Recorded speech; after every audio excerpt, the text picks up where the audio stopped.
Hi everyone, welcome to channel. నేను మీ anchor Saritha. ఈరోజు మనతో పాటు వాస్తు పండితులు, అస్ట్రాలజీ శ్రీ శివప్రసాద్ గురూజీ గారు ఉన్నారు. ఆయనతో మాట్లాడదాం. నమస్తే గురూజీ. ఆశీర్వచనం తల్లి. మరి ఈ నెల ఇంకా మే అయితే స్టార్ట్ అయిపోతుంది మనకి ఇంకో 2-3 రోజుల్లో. కాబట్టి ఈ నెల ఏ రాశి వరకు ఎలా ఉంది మనం ఒక్కొక్కటిగా మాట్లాడుకుందాం.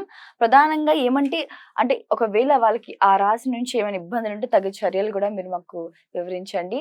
తప్పకుండా. గురువు గారు, తదుపరిగా మకరం రాశి వారికి ఈ నెల ఎలా ఉంది? తగిన చర్యలు ఏం తీసుకోవాలి? జాగ్రత్తలు ఏం వహించాలి? శ్రీ మహాగణాధిపతయే నమః. ఐం మహాసరస్వత్యే నమః. శ్రీ లలితాంబికాదేవియే నమః. మకర రాశి వాళ్లకు ఈ మాసం చాలా బాగుంది. మే నెలంతా కూడా వీళ్ళు అనుకున్నది అనుకున్నట్టు సాధిస్తారు. ఏదైతే బాగా కష్టపడి కావాలి అని ఒక దూరదృష్టితో కష్టపడి ఉంటారో అది వీళ్ళ కళ్ళ ముందే కనపడేటువంటి యోగం ఉంటుంది.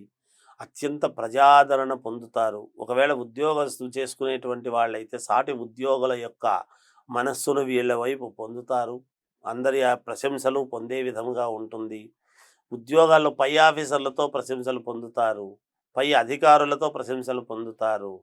వీళ్ళు అనుకూలవంతమైనటువంటి ప్రతి అడుగు కూడా అనుకూలవంతమైనటువంటి చోటుకే వేయటము, సత్ఫలితాలు వచ్చే విధముగా వీళ్ళ ఆలోచనలు ఉంటాయి. పెద్దలను గౌరవిస్తారు, గౌరవాన్ని పొందుతారు. ఒకరికి గౌరవం ఇస్తారు, వాళ్ళు గౌరవం తీసుకుంటారు.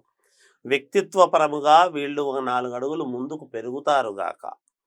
ఎంత వీళ్ళ మీద నరదృష్టి ప్రభావము అనేటువంటిది ఉండినా కూడా అవన్నీ ఏమీ పని చేయకుండా యోగవంతమైనటువంటి నిర్ణయాల వైపు వీళ్ళ యొక్క ఇది ఉంటుంది గాక.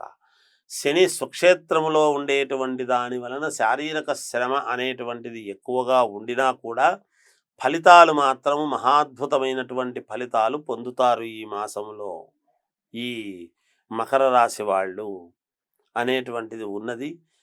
రాజకీయాలలో ఉండేటువంటి వాళ్ళు తప్పకుండా కిరీట ధారణ అనేటువంటిది ఉన్నది. వ్యాపారం చేసుకునేటువంటి వాళ్ళు కీలకమైనటువంటి నిర్ణయాలు తీసుకొని వ్యాపార అభివృద్ధి పదంలో ఎలా నడపాలి అనేటువంటి దాని గురించి మల్లగుల్లాలు పడి ఒక నిర్ణయానికి రావటం జరుగుతుంది. శుభకార్యాలకు సంబంధించినటువంటి నిర్ణయాలు తీసుకుంటారు. అలాగే కొంతమంది ఉద్యోగస్తులకు స్థానచలనం, ఉన్నతమైనటువంటి చోటికి స్థానచలనం కలగడం అనేది జరుగుతుంది. విదేశాలకు వెళ్ళాలి అనుకునేటువంటి వాళ్లకు తొందరగా చేసుకోవడం, వెళ్ళిపోవడం కూడా జరుగుతుంది గాక. అక్కడే ఉండేటువంటి వాళ్లకు కూడా కొన్ని యోగాలు అనేటువంటిది జరగటం తెలుస్తుంది. తల్లిదండ్రులతో పంచుకుంటారు సంతోషకరమైనటువంటి వార్తలతో మేలు జరిగింది అని. సంతానము లేని వాళ్లకు సంతానము పడేటువంటి దిశగా ప్రయత్నాలు జరగవచ్చును ఈ రాశి వాళ్లకు అనేటువంటిది ఒకటి.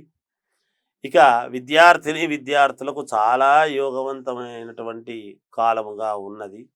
ఏది ఏమైనా వ్యక్తిగతమైనటువంటి జాతకాన్ని పరిశీలన చేసుకోండి. ఇంకా మెరుగైనటువంటి ఫలితాలు